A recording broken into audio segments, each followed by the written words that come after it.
So hello and welcome back to Netflix Football, Chelsea versus Manchester City. Tonight's match of the day that we are going to cover, and it's a road to Wembley. The semi-final is on.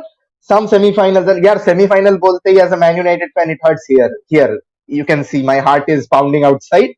But all the nonsense aside, to welcome on screen, let's have the guests that we have posted tonight. So, chalo, to my right is Saurav. Saurav is joining us from Armband as usual. He's a huge Chelsea fan. We'll discuss about Armband in a second. Below him, first time debuting on Netflix Football is Shanmuga. He will be representing the Man City part of tonight's podcast. And Diptiman, who I have put on mute essentially because he has been having very bad echoes. So, okay, so sort of talking about Armband, do let us know what Armband is all about, what data analytics is all about, and how it differs from data analysis as a whole. Firstly, once again, from Radha, thanks for inviting me back. I think I did a good job last time, so thanks for the promotion. And Deepti once again, and Shanmugh, hello. Firstly, I also covered this part in the last podcast, as we know that Unbanned is all about that situation that we face in most of the Facebook groups or like most of the in most of the social media platforms, that it's all about memes and banters and trolls. So we wanted to do something that doesn't include these type of parts, and we wanted to focus on the player profiles and the tactical profiles and what's happening on the ground in terms of tactics and formations. And as we proceed, as we proceeded with that, we understood that data is going to play a huge role. So this is why we now focus a lot on data and how to interpret it, because most of the people use data and then they interpret it in the wrong way. So it's also like when you're using data, you have to interpret it in the proper way. Otherwise, it may lead you to some wrong conclusions. So these are the things we tackle about. And about data analytics, well, it's kind of different from data science, as we all know that these are completely different branches. Now, data analytics is something that that the clubs used to find. You can say, to put it simply, the clubs use data analysts to find solutions in the short term. Say your player is leaving. Say your player is leaving your club, then you will not like sign a replacement for that player in 10 years.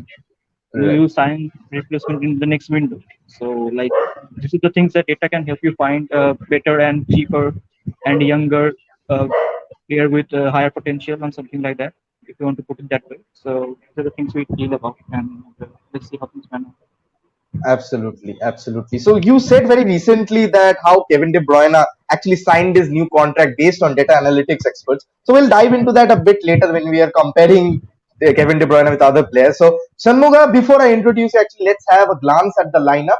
So since One Football has decided to ditch me again, यार One Football वालों क्या करते हो? Sponsor भी नहीं करते, lineups भी ठीक time नहीं देते. I'm hoping Twitter is going to save me tonight. So this is the Chelsea lineup that Kepa Arrizabalaga, I am having pronunciation. I don't pronounce his name very well, so forgive me for that. Kepa starts on goal. Thiago Silva returns to the lineup. Aspilicueta captaining tonight's defense. Rudiger making the back three. Reece James, Jorginho, Kante, and Ben Chilwell making the midfield and the wing backs. Hakim Ziyech, Mason Mount, and Timo Werner making up the attack line. So Diptiman, would this be a preferred lineup that you would have gone with in this semi-final? Just purely based on form, I personally would have picked Kai over Werner. Just purely on form, Werner is no doubt a great player, has great potential. But yeah, overall, I think even if like Anders Christensen is a maybe, then I would have played Anders Christensen. Thiago Silva obviously brings a lot of experience, but also I think is a little bit jittery after the what happened at West Brom. It can always has a little bit City plays a little faster and he can be a little overburdened. But yeah, overall, I think the rationale behind the lineup is nice. These are all players who can keep the ball, and that's what we need to do against City. They can also break well with their pace, which we need to do against City, who's a team which keeps possession well. Overall, yeah, the only I think the Kepa is a throw of a dice as he'll always be. But yeah, I think he has a good chance to prove himself tonight. And if he does so, I think he'll be putting the plans for the future. Absolutely. So, Shanmuga, coming to you, let's have the Man City lineup on screen right now. So, as you can see, as usual, One Football has again not put up the lineup still. So, going on to Man City's official Stefan starts in goal. Cancelo, Ruben Dias, Aymeric Laporte, and Ben Mendy starts in the left back. I keep confusing the Mendys. Like there's a statistic that there's a 75% chance of a Mendy winning the Champions League. Like Mendyism should be declared a religion already. So Rodri actually starts. Why am I getting flashes of Real Madrid? Rodri and Fernandinho in the midfield. De Bruyne, Torres, Sterling, and Jesus in the attack line. Shanmuga, are you happy with tonight's lineup? Ederson could have started on goal, couldn't have. No, I wouldn't have. Stefan starting is expected. Pep Guardiola said the same in the press conference as well, and we never start our first choice goalkeeper in cup competitions anyway. That was only one time when Bravo was injured and Aaron Maric is not that big of a competitor. So that once Ederson started. But Stefan started as expected, but I was not expecting both Rodri and Fernandinho to start. So this is 4-2-3-1, and this is how we started this season, and where we lost many points in Premier League initially, where we were pushed to 13th place. So this is a surprise. I was expecting Fernandinho to start, but not 4-2-3-1 alongside Rodri. And the front three is Ferran Torres, Raheem Sterling, and Gabriel Jesus. That gives us a heart attack, and because all these three are not in best of their forms, and right now we played false nine in the Champions League as well. So considering we only have Premier League fixture in after this, I was expecting a bit more, at least Mahrez or Foden in there, and any one of them would have been doing justice, and without Bernardo as well. So this is a bit of surprise, but overall kind of expected. And Mendy, of course, he has started all the FA matches this season, so I have expected him to start it. Absolutely. So before we go on a bit further, quick shout out to tonight's sponsors. They are Wise Chimps. Wise Chimps are a digital marketing agency who provides digital presence and accessibility to all sorts of businesses. To give an idea, they provide certain features to their clients, which includes local listing, logo design, virtual tour verification, and whatnot. In short, if you've got a business, they've got a plan. So if you're interested in taking your business to the next level, Wise Chimps is the place to go. So they have worked with numerous YouTubers who are in the limelight, and if you're looking for your business to go on a leap in terms of accessibility and in terms of getting that market, Wise Gyms is the best place that you'll get the best advice from. So take my opinion and go to Wise Gyms. You can connect with them at Wise Gyms Kolkata on Instagram. थोड़ा बोल दो मुझे commission वगैरह मिलेगा. Help support this channel. Be the Roman Abramovich this channel wants. Okay, coming back to the podcast, I'll ask Saurav very quickly. We have seen that Kai Havertz and all the big hitters like Phil Foden, Kai Havertz had a recent fire. Last week he was on fire, if I'm not mistaken. All the Chelsea fans were flaming him on my timeline. And would you expect that this game would be actually decided on the substitutions rather than the starting 11? Because Phil Foden and the other likes are still there on the Man City bench, or? Actually, the game depends more on how Rodri and Fernandinho plays, because that's the thing we have to see. Like how Pep actually decides to use them. Whether City will sit with a pivot, or double pivot, or with a single pivot. Whether Rodri will push high and Fernandinho will stay deep, or whether like both are going to stay deep and all the fullbacks are going to push high. So this is what I'm waiting to see. So based on that, if both the people stay back, then I think it's better to keep Warner on the field than because then we can break them using the space, using Warner's space, rather than someone like Kai Havertz who may struggle to find spaces in between that double pivot, because it's a very solid pivot with the Fernandinho and Rodri. So it's very difficult to find space in between them. It's better to simply just go direct and go in between in behind the line where you can exploit the space using Warner. Whom better than Ole Gunnar Solskjaer to actually emulate that? So, we don't have him, so we have to tell this. Oh my God. Ole Gunnar Solskjaer, the man, the myth, the legend. Okay, there was a very good piece in the Athletic that Lottie Whitwell actually wrote, that how Ole Gunnar Solskjaer is his own man. We hope that Lampard would actually grow into that Chelsea role, but all said and done, that didn't work out. And Chelsea board, and in professional football, you have to be ruthless for results. So no debating on to that. But something we can debate upon is the form that these two players have been for quite a long time. It's Mason Mount and Kevin De Bruyne, who are both the team's leading playmakers. And people will call me stupid for actually comparing them, but it's a testament that these two are on the same screen of Mason Mount's actual form this season. He has been immense, going on from strength to strength, coming in from into Lampard's team last season, now still staying on in this Tuchel team with the signings of Hakim Ziyech, with Christian Pulisic also being there, Kai Havertz. The mainstay in Chelsea's lineup has been Mason Mount, and that has reflected upon Gareth Southgate's England selections. He's an ever present. So I had this interesting chat with Diptiman the other night when we were discussing Chelsea versus Porto.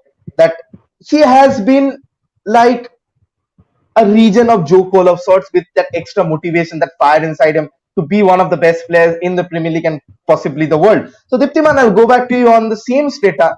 As you can see the stats, obviously Kevin De Bruyne is the best playmaker in the world right now, behind Bruno Fernandes, of course. But but seeing the actual statistics, do you think that Mason Mount, in all eventuality, by the time he's 25, 26, 27, can actually eclipse him and be one of the all-time greats of the Premier League?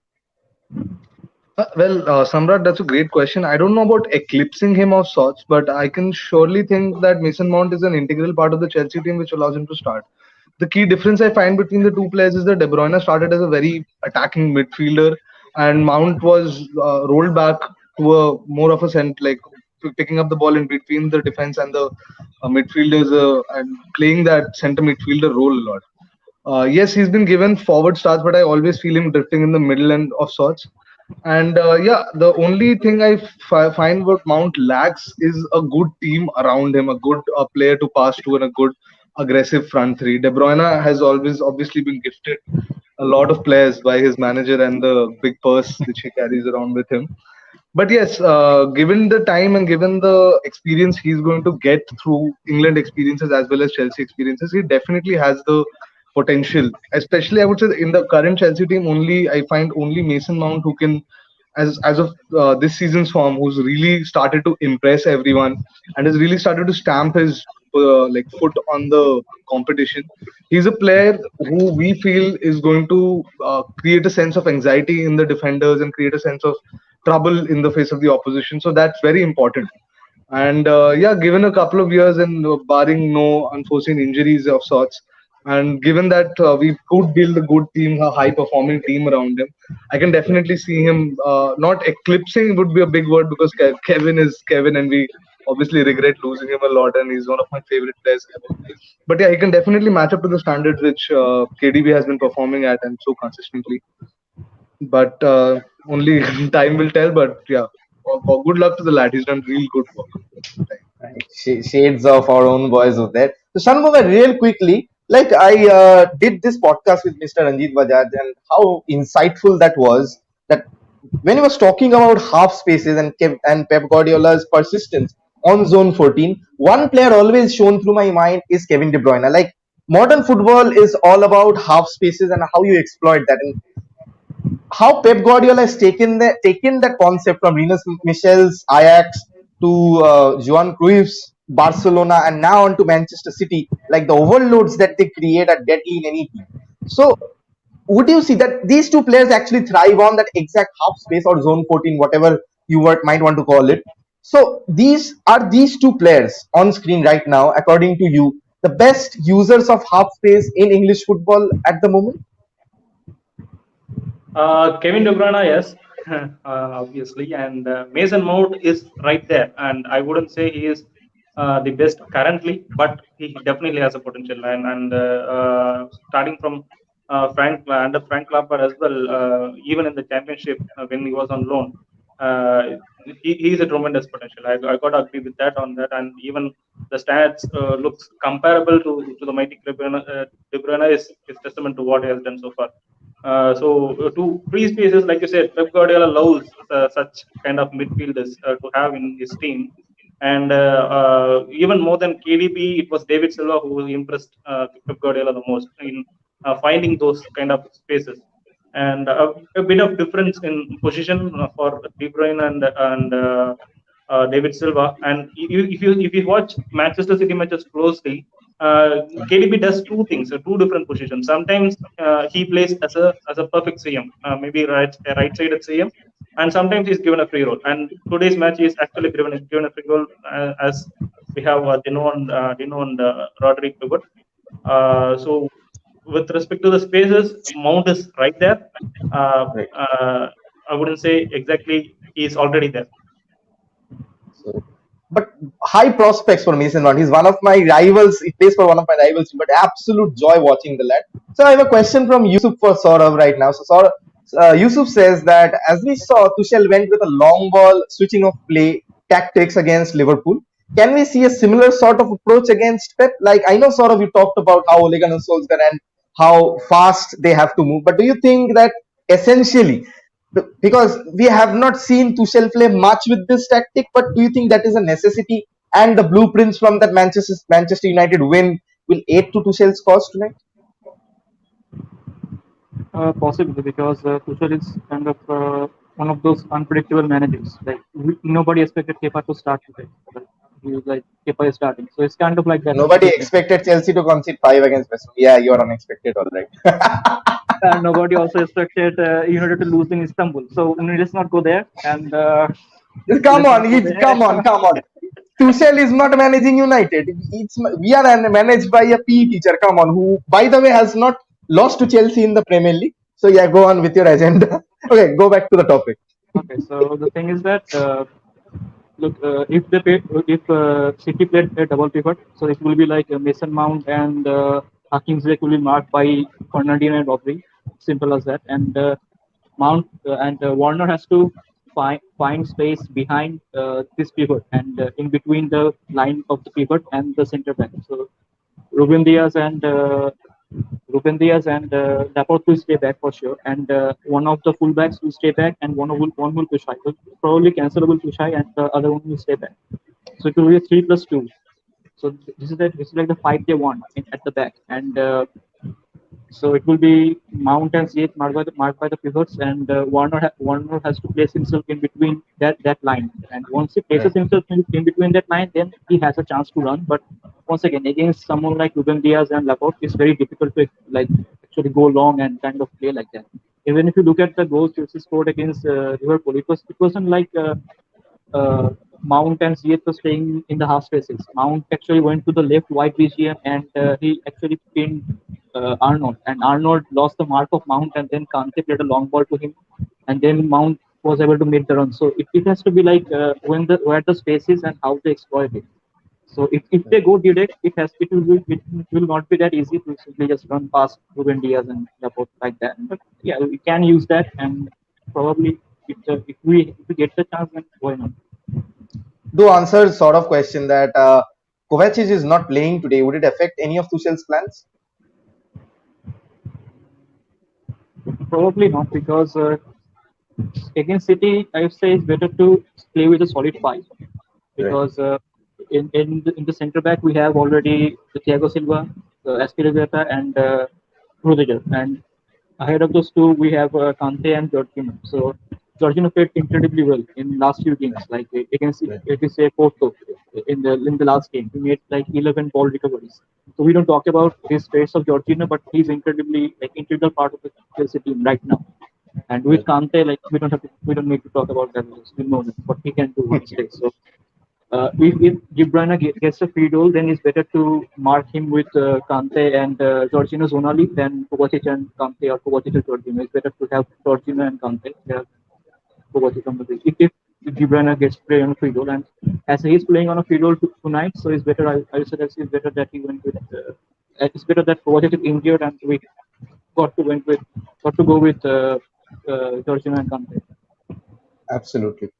So I agree with you on that part, but I think what I said, that this probably is going to be a match where the substitutes have the more impact. But a very interesting stat. I was just hyping up Sky Sports very recently, and I got a very good graphic. Diptim, I'm going to you with this.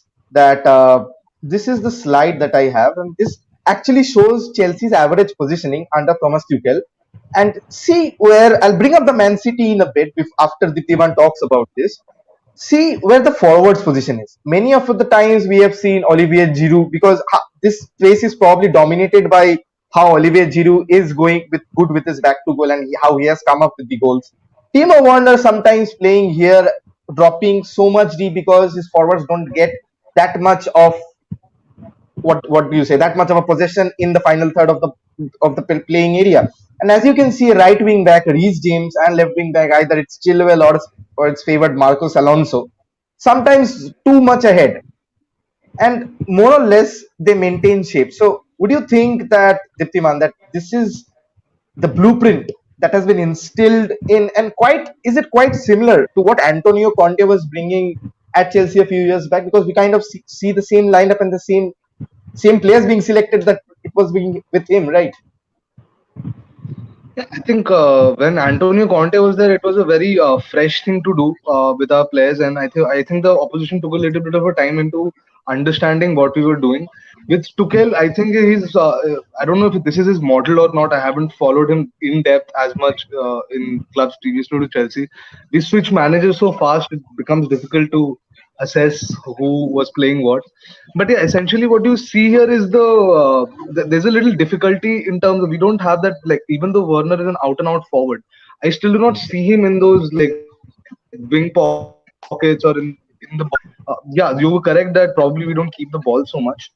But at the same time, I think with Tuchel in today's match, I know Sarda said that he doesn't miss Kovacic. I'm of the opposite park a little bit. I really think Kovacic is extremely important to beat the high press from like ground up. Like a defender passes to a center midfielder, unless he's the only player who I can see turning away and taking the opposition on from there on is Kovacic. So, but yeah, as you can see that not all of our forwards have that triangle shape with the one spearhead in the middle. They all float around in that front three, and that's very fluid, and that has been introduced in Chelsea since a while. We've had stints from Diego Costa and Alvaro Morata and Torres in the middle where we had to tried that spearhead structure. But yes, Oliver Giroud is extremely good in willing the ball in the air and just cornering it back to a forward running player. So that's why I think his position is a little down. But yes, overall, I think a packed midfield is something which we can do well to choke City in this game as well, as you see from the graphic as well, that we can keep a packed midfield and keep the ball passing around.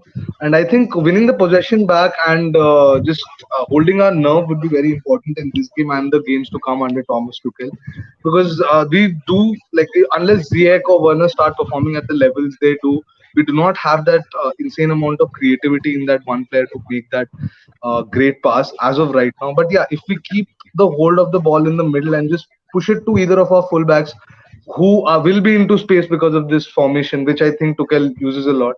And I'm happy to see Chilwell has settled well.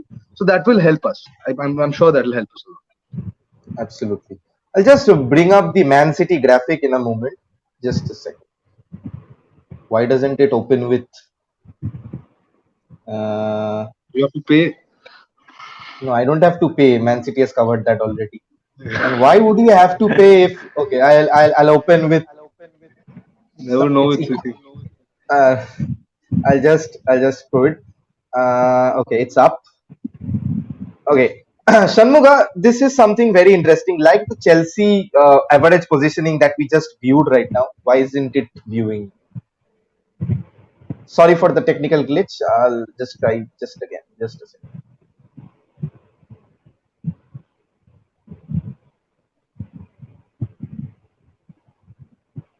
I guess it's open right now.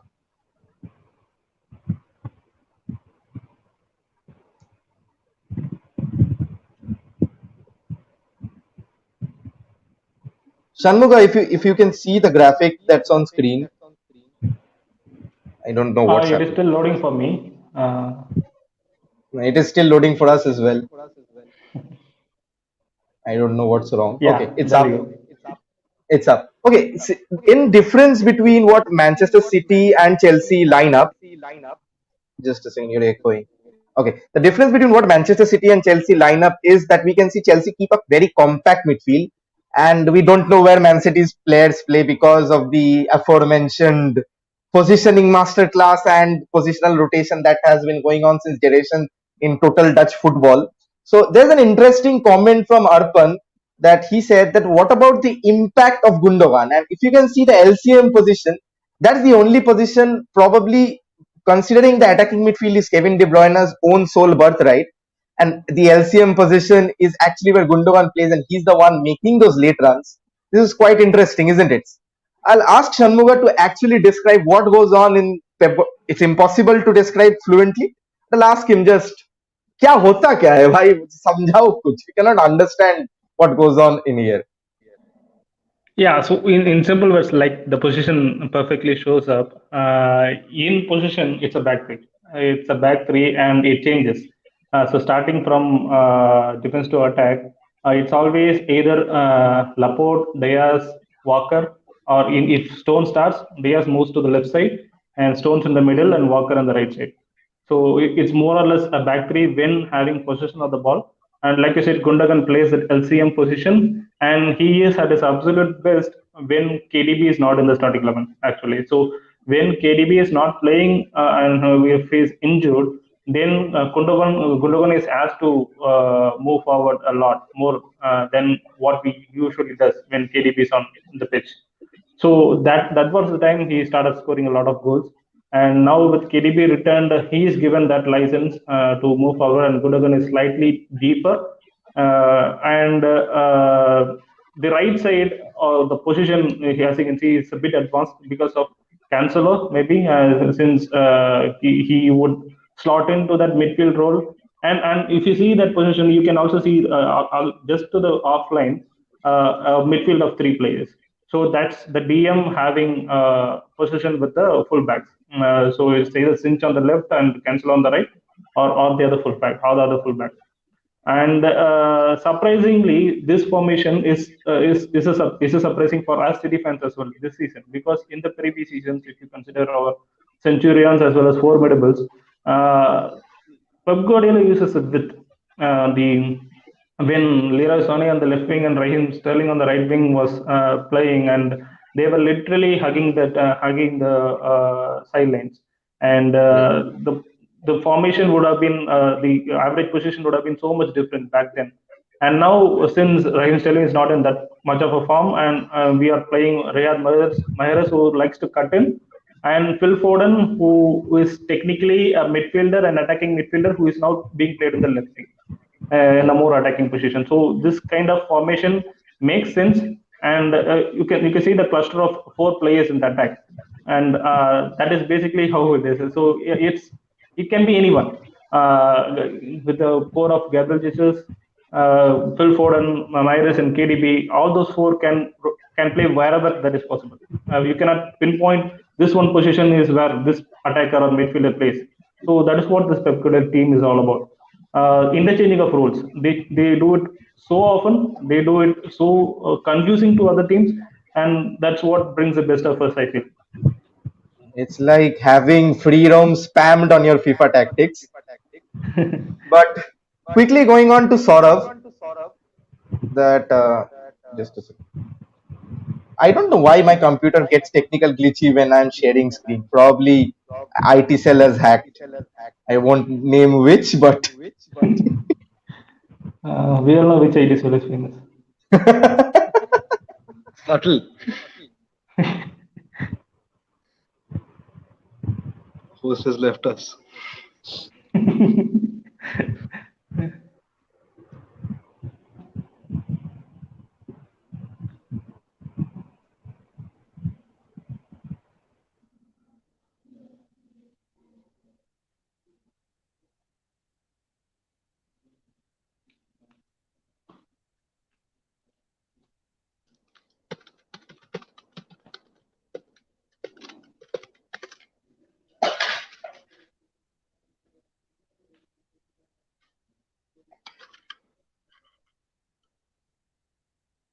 There's a chat.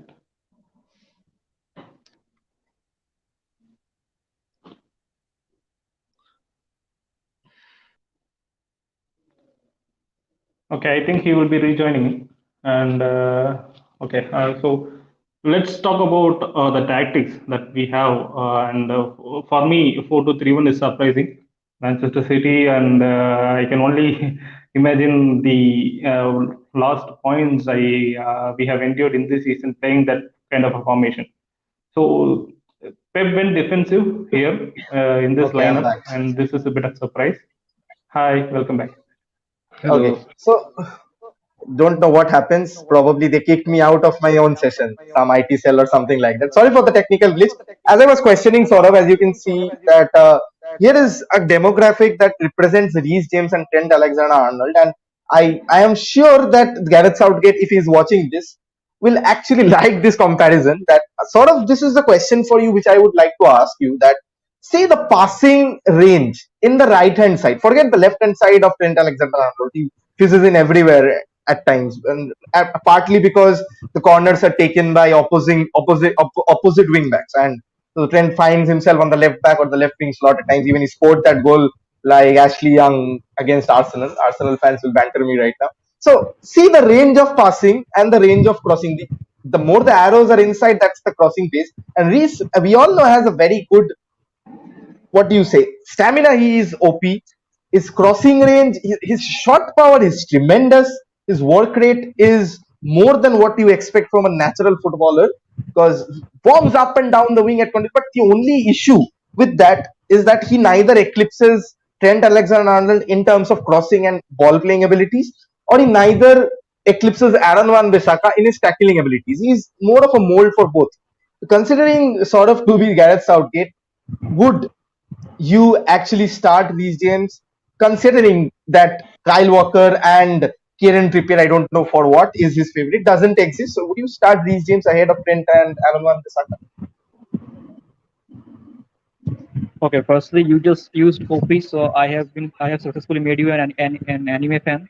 So congr- congratulations. And secondly, uh, yes, I covered this part in the last podcast too. That if you look at this, just these visualizations, that you can see that Arnold crosses a lot more than these teams, right? But it depends a lot on the style of football a particular team is playing, because Liverpool want that type of crosser of the ball. This is why they want like Robertson and Arnold to make those overlapping runs, because they want those crosses into the box. Whereas uh, Tuchel, right at the moment is not a big fan of those crossing those balls into the penalty area. He's more into get into proper spaces, like stay in the proper space without the ball, and wait for it, like wait for the ball to come to you. Don't just always run and go towards the ball. Wait for the ball to come to you. And this is like very important. This is like very fundamental differences between these two systems of Jurgen Klopp and Thomas Tuchel. So based on that, I would say, as I like covered in the last podcast, that Kyle Walker and Aaron Wan-Bissaka, they are more suited to that right centre back position, that auxiliary centre back position, Right. where say Aspilicueta is currently playing, or say sometimes Zinchenko or Cancelo sometimes just comes inside and plays like a supporting pivot role, or you can say Right. inverted fullback. So Right. Wan-Bissaka and Walker are more suited to that type of role, because they are not consistent going forward, and they often run out of ideas when they go forward. So it's better to keep them there and have a solid five at the back. And about the wing back, I would say one of Reece James and Arnold. Like whoever is in good form at that time, just put him in. Simple as that. And when you're playing a big tournament like Euro or World Cup, you don't get to change a lot. Like you have a settled 11 and then just play that 11. You don't change a lot, because that will just mess up the chemistry of the team. So like if his team settles well, and if Harry Kane is finding it easier to get after his crosses, and if he's combining well with Mason Mount, who is already at his club, then just keep Reece James. And if Arnold is finding it easier to combine with his player, then just keep Arnold. So you can pick anyone. So it's Absolutely. up to you. Quite an interesting debate that we'll continue having till the start of the kickoff of the Euros. But what debate you cannot have, one thing is not subscribing to this channel. You guys have been showing me amazing love. So keep that love flowing high. Hit that subscribe button. The road to 1.2K is on and off. So not on and off, it's on. How can it be? How am I so stupid? Maybe I'm mixing too much with Brandon Williams, by the way. It's fun dissing my own players.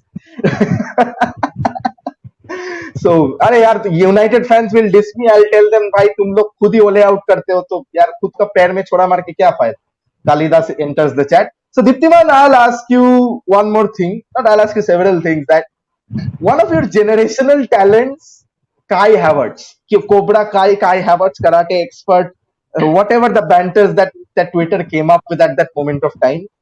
With Bayern Leverkusen, he was one of the most touted players as probably the best support striker, hybrid attacking midfielder in the world that could produce in his age bracket.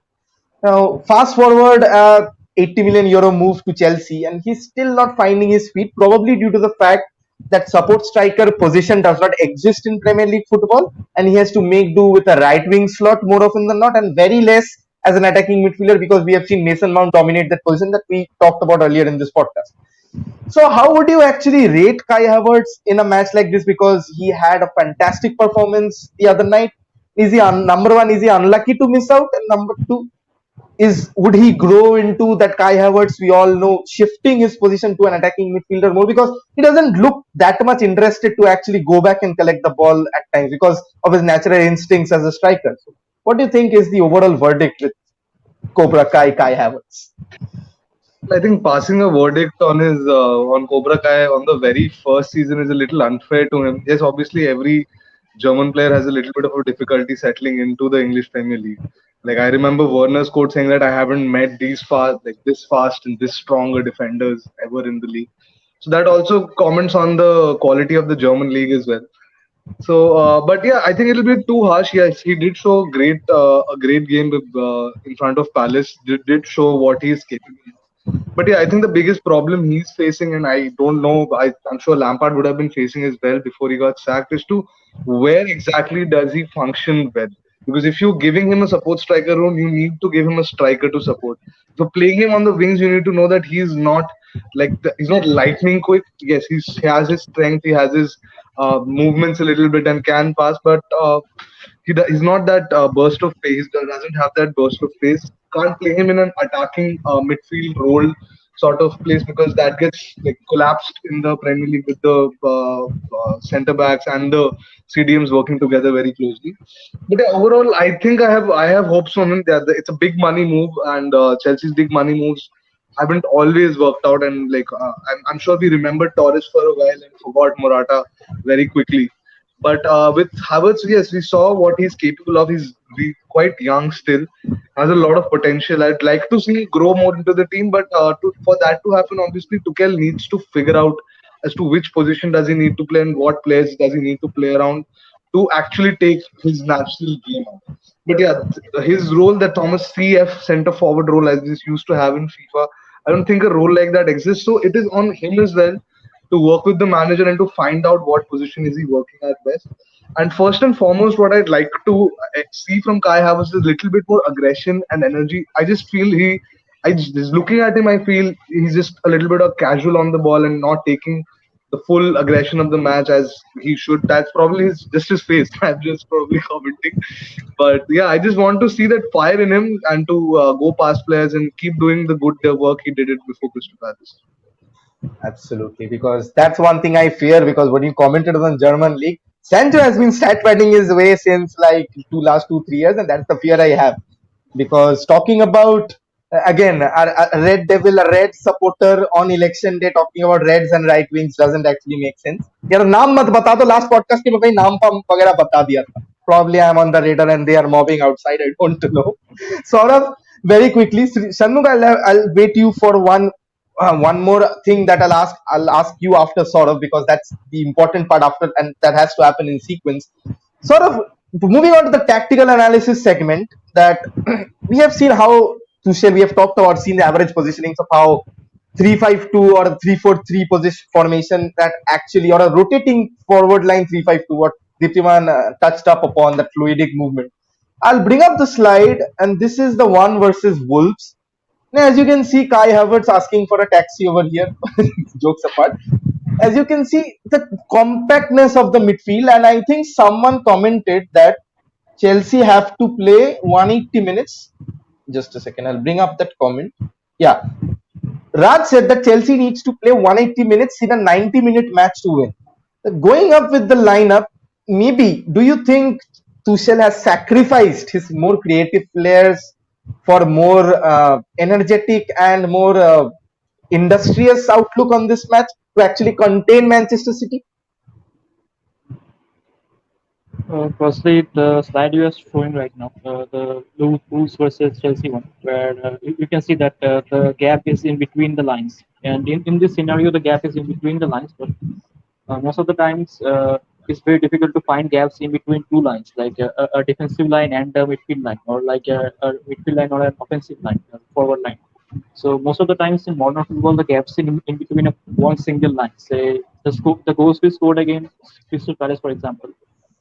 If you look at the goal that Kai Havertz scored in the first goal that we scored against Palace, it was like against Palace we didn't have any space in between their defensive line and the midfield line. So Havertz had to place himself in between the gap there was in between one defensive line. So it was like the gap in between two defenders rather than Correct. gap in between two lines. So this is where Havertz is good at, like placing himself into proper spaces and identifying the spaces and then like going forward with that. And about the side of football, Chelsea can play in this game that we already discussed about that they can go direct. They have that option with Warner and Mount who can make those runs. And also one more thing is that with Ziyech you cannot just go on like he's not a very good carrier of the ball and he's not that good in tight spaces. Hakim Ziyech, he's working on that and he's getting better on that, but he's not that good in tight spaces. He's someone say if Mount and Reece James can create space for him, then he can put the ball in and then he can play those decisive passes. This is what Hakim Ziyech is actually good at. So Right. it will be like Chelsea can keep the ball and Chelsea also has the option to go direct. So it will be Right. interesting to see like which one they choose and when they choose. Because Right. look, with City you will get spaces in between the lines. It will not be like you will have to find space in between one particular line because they are going to play with the three plus two as I mentioned. So there will be spaces Absolutely. in between the lines. But the thing is that Warner has to place himself in between the lines and then make the run. But like if he, even if he makes the run, there will be Ruben Diaz and Ivan Laporte. So it's not like that he will Right. make the run and he will get the ball. So a lot of things when he was playing in the City, it's kind of like that. Ab- And also, I think sorry for interruption, but I guess Yusuf asked the question and now he's like texting me in WhatsApp that you didn't answer this one. yeah, go on. This is the question. This is the actually the answer to the question. The Tuchel philosophy is mainly playing through the press and not against it. Do you think he'll play the press against Pep too for the matter of pressing? I think you just answered that. Yusuf bhai, थोड़ा ध्यान रखो and do not be high in life, be high on spirits. तो वो भी बकवास है.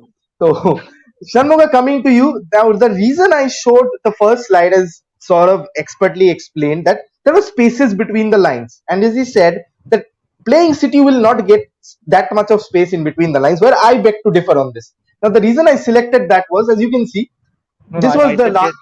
I said there will be spaces in between the lines, but like will Warner be able to place himself and then make the run? Because even if he makes the run, it's not like that he will just get the ball. So there will be Right. space in between the lines. So you're When saying that the spaces will be cut down because Warner likes to run more rather than receive the ball on the back to goal, right? That's what you touched upon. Yes, So because if Chelsea play a 2-1 in the at front, like say Havertz and Ziyech from behind and then Warner at the top, so the pivots will mark the attacking midfielders, right? So it will be a 3 versus 1 because Laporte, Diaz, and say whoever is playing on the right side will stay behind. So it will be a 3 versus 1 against Warner. So even if he makes the run, it's not like that he will just reach the ball because one of those three will man mark him and the other two will mark him zonally. So it's not like if he right. makes the run, he will get the ball. But the spaces are there. But the spaces are there Yes, to exploit. I'm yes. not talking about in general how Warner and talking about in general how City shape. And here's where Shanmuga comes. That this is the Manchester United versus City match last year, and the same graphic that we can see probably Kai Havertz asking for a taxi is the only thing is difference is Marcus Rashford's here and the City have the ball. Now, essentially, City have gone for industrious midfield. Kante is there; he'll win those balls. And the duty of Mason Mount and Hakim Ziyech, likewise, chill.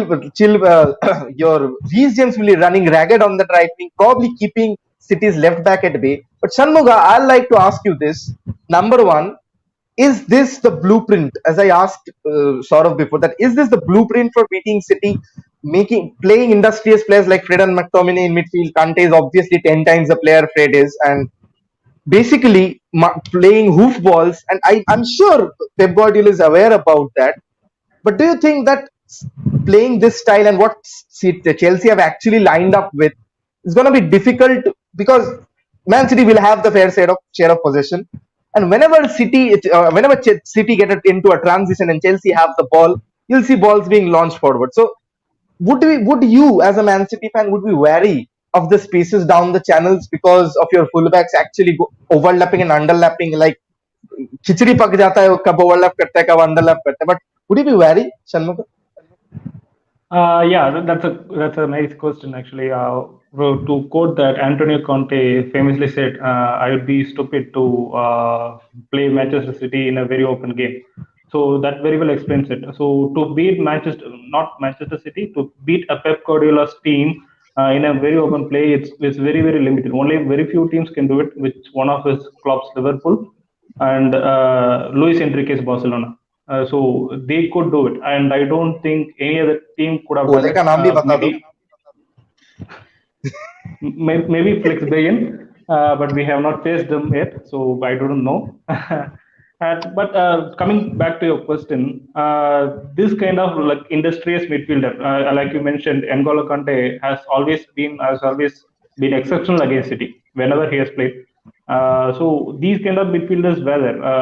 The point that previously Saurav mentioned that Kovacic will not be missed is absolutely true, on point. So he's a very good dribbler as it is, but Conte offers something more.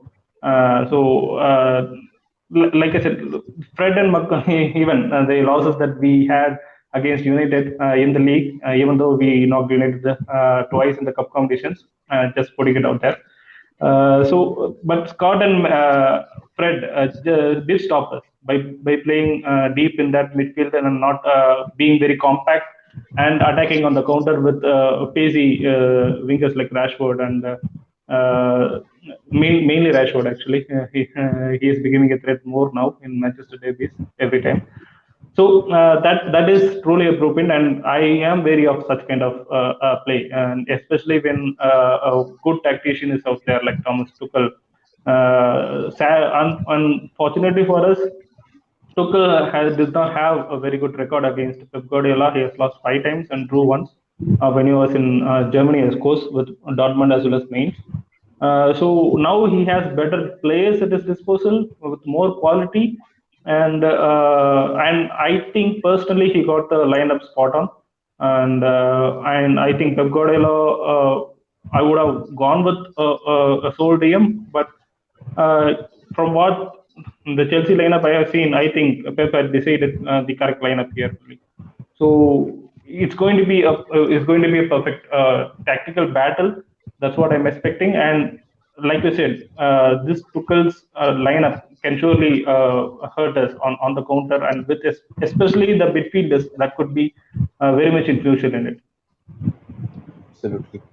So around 12 minutes to 11 minutes to go to the match, we'll just have the prediction segment. यार एक comment ले लेते हैं where Shivaji the boss नील भाई प्रकाश यार prediction बताओ यार. Channel का ऐसा हाल हो गया, people are betting from the podcast with this channel. I'm proud of that क्योंकि what we discuss usually ends up what happens in the actual life. So I'll start with Saurav, your prediction for tonight, what's it gonna be? The same that I said in the Porto game. 1-0 Chelsea. Mendy scores, comes off the bench and scores. Look. It worked last time, and if this works this time, I'm coming to every Chelsea podcast and saying the same prediction every time. There's still a 75% chance of Mendy actually winning the Champions League. With this prediction, it's like he mentioned previously that Tuchel doesn't have a good record against Pep, so it's like 1% faith, 99% my prediction at the moment. So let's see. Okay, Rohit is here with his prediction as usual. Chelsea 1, City 2. Manchester bhai Jindabad. Manchester bhai. I will give him a pay cut after that. You guys are getting paid? Nice. No, he is getting paid. Okay, nice to know. Okay, Diptiman, your predictions for tonight? How's the Again, game gonna be? Same 2-1 as I predicted in the Porto game. I'm not gonna bet on Marcus Alonso this time, but last time I did. But yeah, 2-1 Chelsea. I'm sure the only person scared of is De Bruyne. As long as we actually Marcus Alonso and Chilwell actually scored. Exactly. The left back position. Exactly. So yeah, one of those fullbacks is going to make a huge impact. Reece James obviously extremely strong and fast. But yeah, 2-1 Chelsea. I am not going to bet on City not scoring. City will definitely score. The bulldozer team they are. But yeah, we'll might just edge them off in today's game. Okay, Shanmuga, your final predictions for tonight's match? I think I'm going to go with 1-1 draw and it goes to penalties. I see City definitely scoring. Maybe we'll come back after conceding a goal. And I remember DFP Pokal final between Tuchel and Pep Guardiola. That was a goalless draw and it went on to penalties. And it could be a similar script here. That's what I believe because of the lineup that I've seen. We went a bit defensive. I couldn't see us score more goals in this picture. I think it's going to be 1-1 and one of Gabriel Jesus or Ferran Torres. I'll agree with you on that. But most of you are here to actually watch my predictions. यार थोड़ा limelight ले लेता हूँ. Yeah, anyways, I'm not shining anymore. So what I feel actually is that this is going to be a tight game because both teams are playing two midfielders to actually block the half spaces where both teams actually flourish very much. So that is what I'm going against. That I always say this, that whoever has the better transitions, but I'll say that whoever has the better counter attacks this match is, because there will be times where although it might be limited, but there will be times City will be on the back foot because of Chelsea's overlapping fullbacks, and they might just be caught out. Both teams will have the ball in not equal segments, maybe City a bit more because of their playing style. But I do believe that Timo Werner is due for a good match, and this is the perfect match where Timo Werner can show what he's made up of. And because the spaces, the runs that he makes for Germany and for Leipzig last season, what I saw, that cannot be taught. That's instinct. And Timo Werner, if it's instinct, if it's date night for Timo Werner, I think he is due for a big performance. So hopefully, last time I predicted Martial to have a good one. So this time I predict Timo Werner to actually bag a brace. Maybe it might be 2-1 or 2-2 depending upon how Chelsea's defense cope up with City's passing. But do study Ole Gunnar Solskjaer's book of how to make Pep your bitch. So that will be out without the Amazon Prime segment. So if anybody can play Ole, I'll make a skit about that. So that's my prediction: 2-1 to Chelsea or 2-2, depending upon how Chelsea's defense sustain in the first half. So Vasant Thakuri says Man City 2-0 Chelsea. Another Man City fan. So chalo, there are Man City fans in India. Good to know. So thank you very much, Dittiman, Saurav and Vishwat for joining on such short notice. यार हर बारी वही बोलता हूँ लेकिन एक साल पहले बोला रहता है. But that's the courtesy. Vishwat, thanking you for joining in. I know you were out and you decided to make this podcast. That means a lot to me.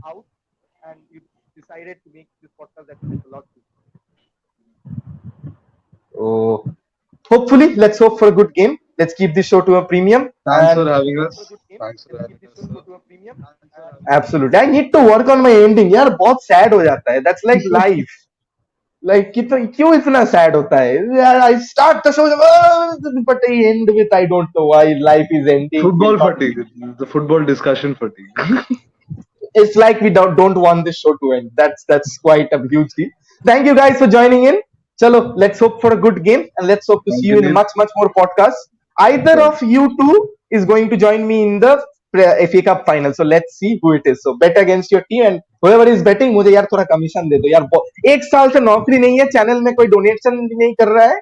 थोड़ा भेज दो यार, जीपे नंबर दिया हुआ है, फटाफट भेज दो. चलो, if for more confirmation, that is my GPay number. Don't spam my WhatsApp when Chelsea concede a goal. Chalo, bye bye for now. Let's see you in the next one final. Let's hope for a good game and let's hope to see either one of you facing me in the final. Let's hope for sort of sake Mendy scores. Chalo, bye bye. Cheers.